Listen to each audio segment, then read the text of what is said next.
सुप्रभात बच्चों, कैसे हैं आप सब। हम सब आशा करते हैं आप सब अपने घरों में पूर्णतः स्वस्थ तथा सुरक्षित होंगे तथा आपके स्वास्थ्य की मंगल कामना करते हैं।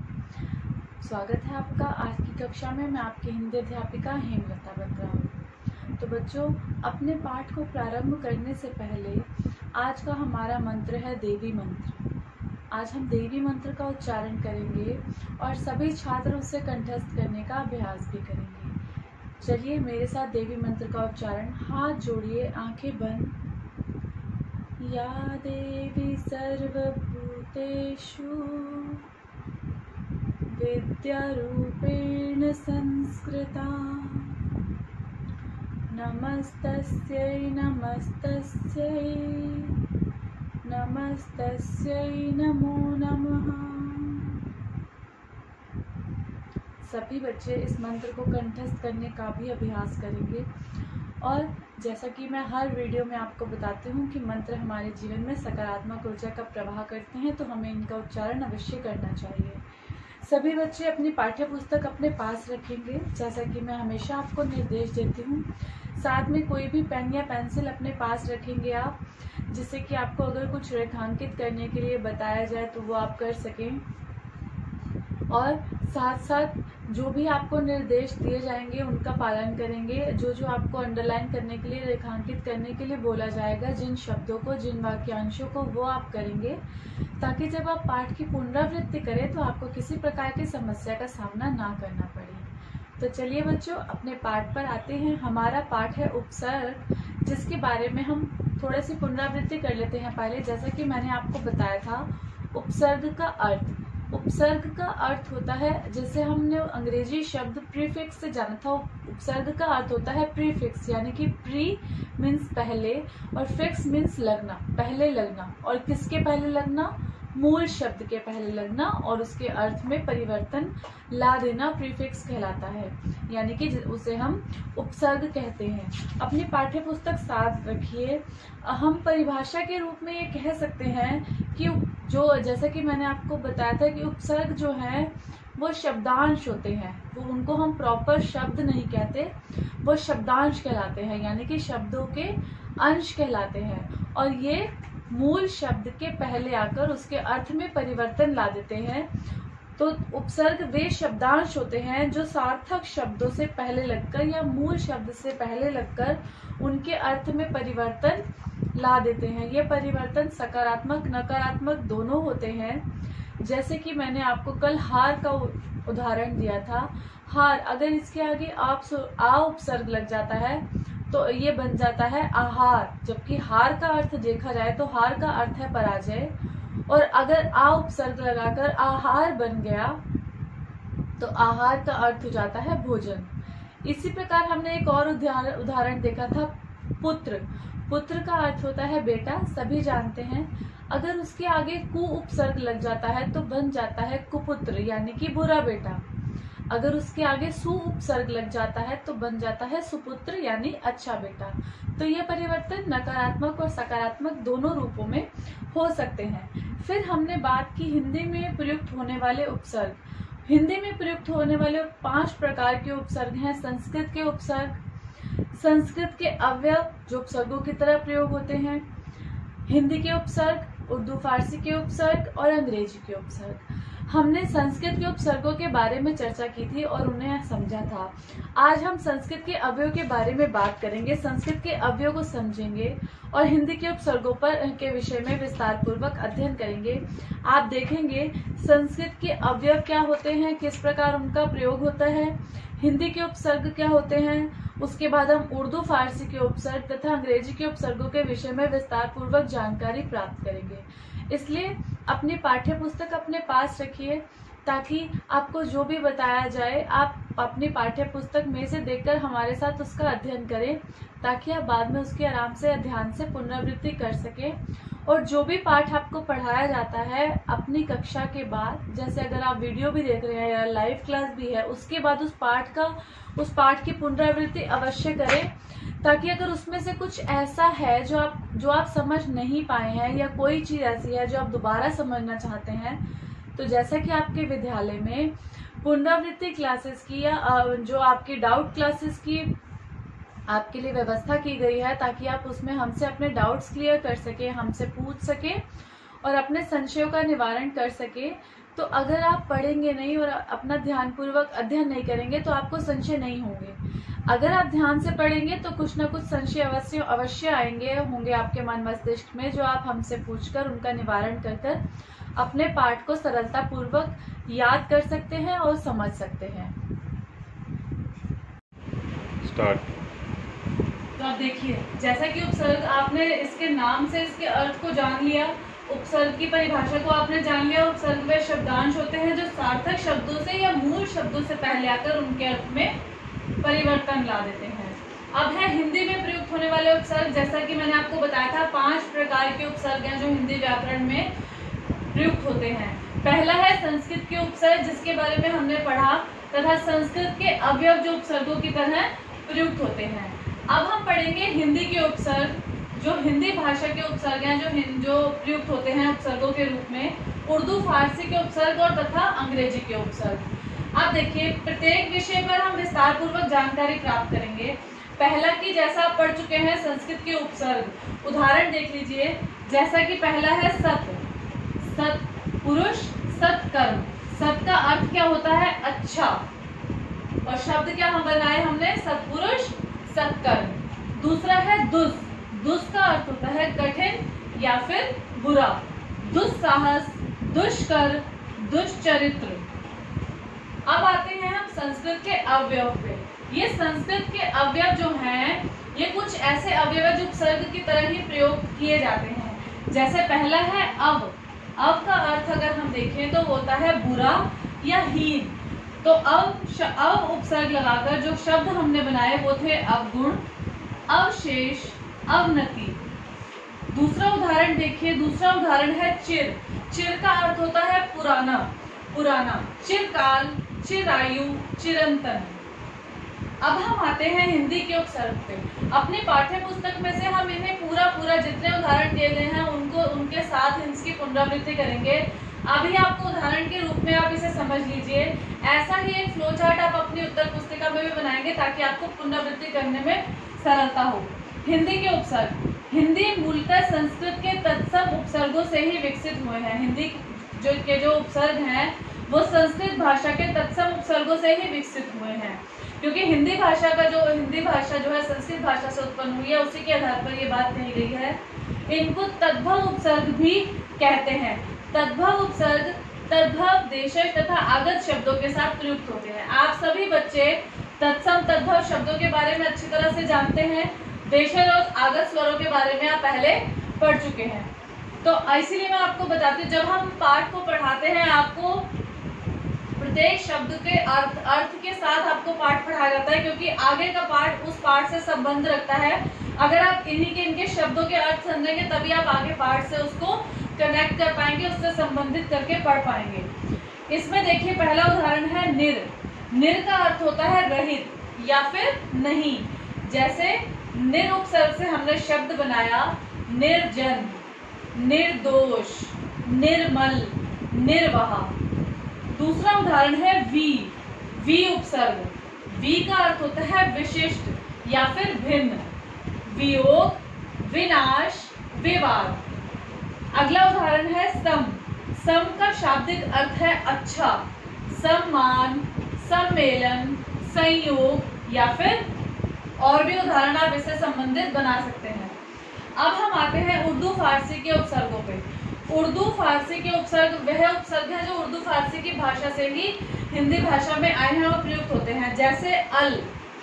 अल शब्द का अर्थ होता है निश्चित। जैसे इससे जो बने शब्द हमारे अलबेला, अलबत्ता, अलविदा। दूसरा शब्द है बा। बा का अर्थ होता है अनुसार। जैसे बामौका, बाकायदा, बाइज्जत। तीसरा उदाहरण है गैर, यानी कि गैर का जो अर्थ है वो है बिना, गैर कानूनी, गैर जरूरी। अब देखिए आपने देखा होगा यहाँ पर जितने भी उदाहरण मैंने आपको बताए सब में उर्दू फारसी के शब्द को हम बन भी रहे हैं, इन उदाहरणों से, इन उपसर्गों से वो उर्दू फारसी के शब्दों का ही निर्माण हो रहा है जिसे हम हिंदी भाषा में प्रयोग करते हैं। अगला है अंग्रेजी के उपसर्ग। अंग्रेजी के उपसर्ग वह उपसर्ग हैं जो अंग्रेजी भाषा से उत्पन्न हुए हैं। जैसे कि पहला है असिस्टेंट, जिसका अर्थ होता है सहायक, असिस्टेंट टीचर, असिस्टेंट मैनेजर, जो इससे शब्द बने वो है असिस्टेंट टीचर, असिस्टेंट मैनेजर इत्यादि। अगला उदाहरण है वाइस। वाइस का अर्थ होता है उप, जैसे वाइस प्रिंसिपल, वाइस प्रेसिडेंट आदि। तीसरा देखिए, तीसरा है चीफ। चीफ का अर्थ होता है मुख्य या फिर प्रधान, जैसे चीफ मिनिस्टर, चीफ कमिश्नर इत्यादि। आशा करती हूँ आपको पाठ बहुत अच्छे से समझ आया होगा। अब हम इसे अपनी पाठ्य पुस्तक में से समझने का प्रयास करेंगे और सारे उदाहरणों के साथ इसे विस्तार पूर्वक इसका अध्ययन करेंगे।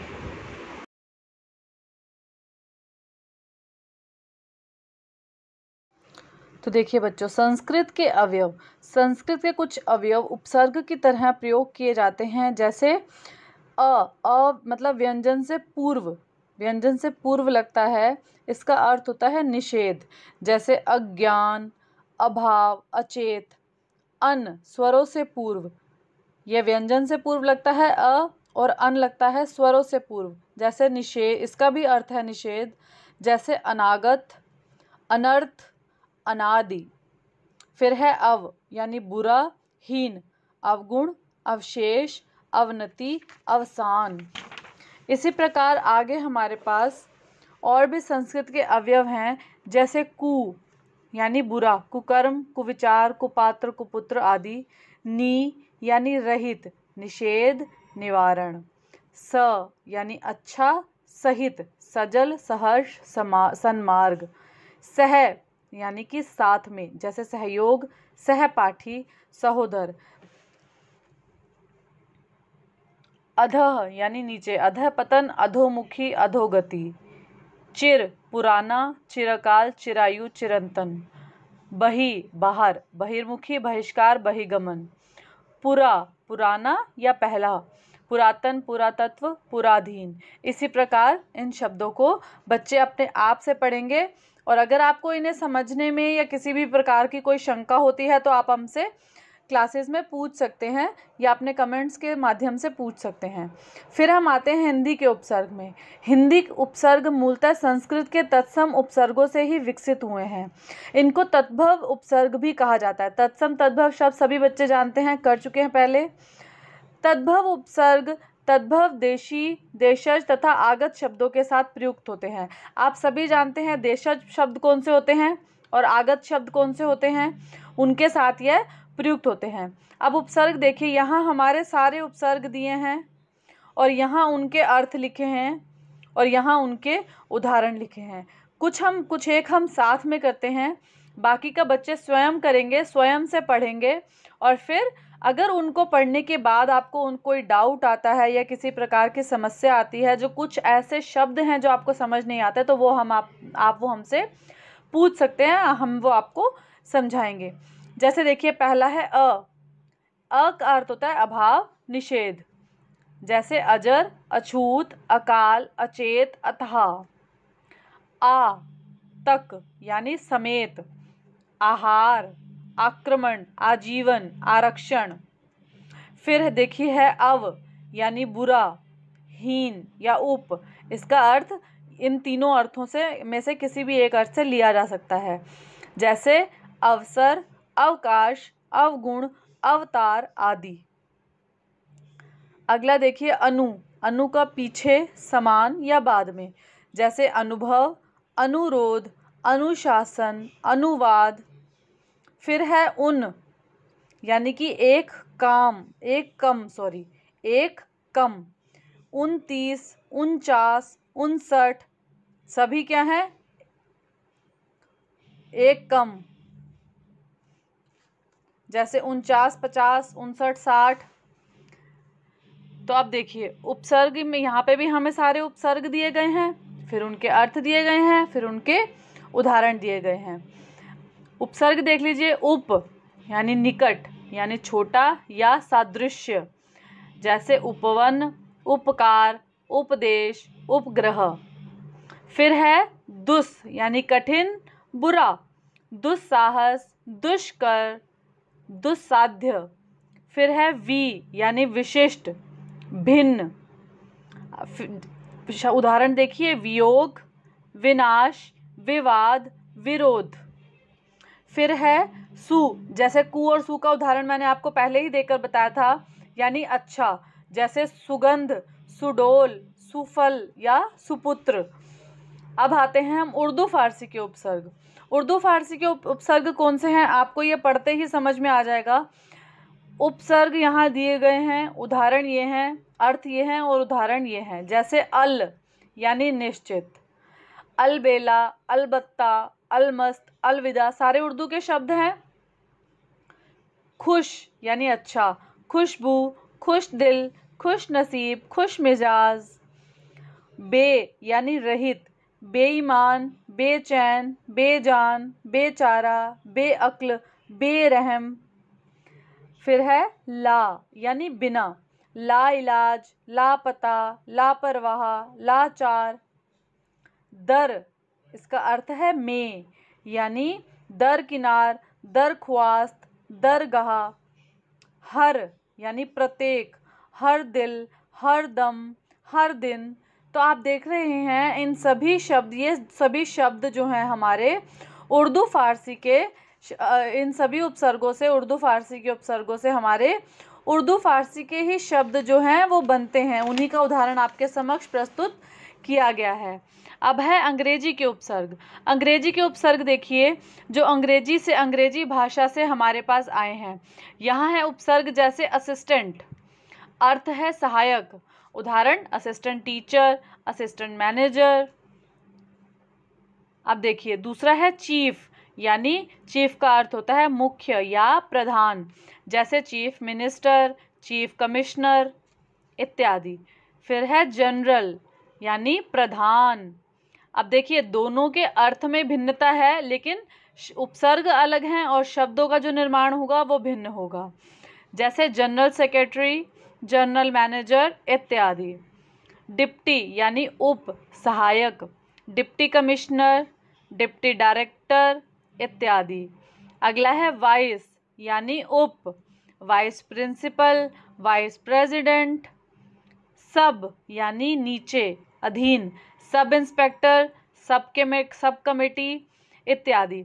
इसी प्रकार बच्चों हमने क्या सीखा इस पाठ से, हमने सीखा कि जो शब्दांश शब्द से पहले लगकर उसके अर्थ में बदलाव ला देते हैं उन्हें हम उपसर्ग कहते हैं, और जो उपसर्ग हैं वो शब्दांश होते हैं, शब्दों के अंश होते हैं, और उपसर्गों का स्वतंत्र रूप से प्रयोग नहीं किया जा सकता। हिंदी भाषा में 5 प्रकार के उपसर्ग प्रयोग किए जाते हैं, जिसमें हमने पढ़ा संस्कृत के उपसर्ग, संस्कृत के उपसर्गों की तरह प्रयुक्त होने वाले अवयव, हिंदी के उपसर्ग, उर्दू फारसी के उपसर्ग तथा अंग्रेजी के उपसर्ग। अब आप बच्चे सभी क्या करेंगे, जो भी आपने पढ़ा है आज इस पाठ में, जो आपको पढ़ाया गया है उसमें आप उपसर्ग की परिभाषा, जैसा कि आप लिख चुके हैं, सारे उपसर्गों के नाम लिख चुके हैं, हिंदी में प्रयुक्त होने वाले उपसर्गों के आपको जैसे पहले बता दिया गया था। संस्कृत के उपसर्गों के 4 उदाहरण, फिर संस्कृत के अवयव के 4 उदाहरण, तत्पश्चात हिंदी के उपसर्गों के 4 उदाहरण, उर्दू फारसी के जो शब्दों के 4 उदाहरण तथा अंग्रेजी के शब्दों के 4 उदाहरण की आप एक सूची बनाएंगे, एक तालिका बनाएंगे उत्तर पुस्तिका में, और उसके बाद अपना पाठ का, अपनी पाठ्य पुस्तक में से उस पाठ की पुनरावृत्ति करेंगे। तो बच्चों आपको जो गृह कार्य दिया जाता है, जैसा कि जो आज भी मैंने आपको गृह कार्य बताया, वो आपको अपनी उत्तर पुस्तिका में करना है और उसे साथ साथ याद भी करना है। आप साथ साथ अगर कार्य याद करते रहेंगे, आपका कोई भी मतलब जो आपका कार्य है उसको कल पर नहीं छोड़ेंगे, आज का आज ही याद कर लेंगे और उसे आज ही उत्तर पुस्तिका में लिख लेंगे, तो आपका कोई कार्य कल के लिए शेष नहीं रहेगा। और जब परीक्षा का समय आएगा तब आपको अलग से कुछ भी नहीं करना पड़ेगा, सब कुछ सिर्फ आप पुनरावृत्ति करेंगे और आप परीक्षा के लिए तैयार हो जाएंगे। ठीक है, तो आशा करती हूँ सभी बच्चे मेरे निर्देशों का पालन करेंगे, अपना गृह कार्य पूरा रखेंगे और साथ साथ उसे याद भी अवश्य करेंगे।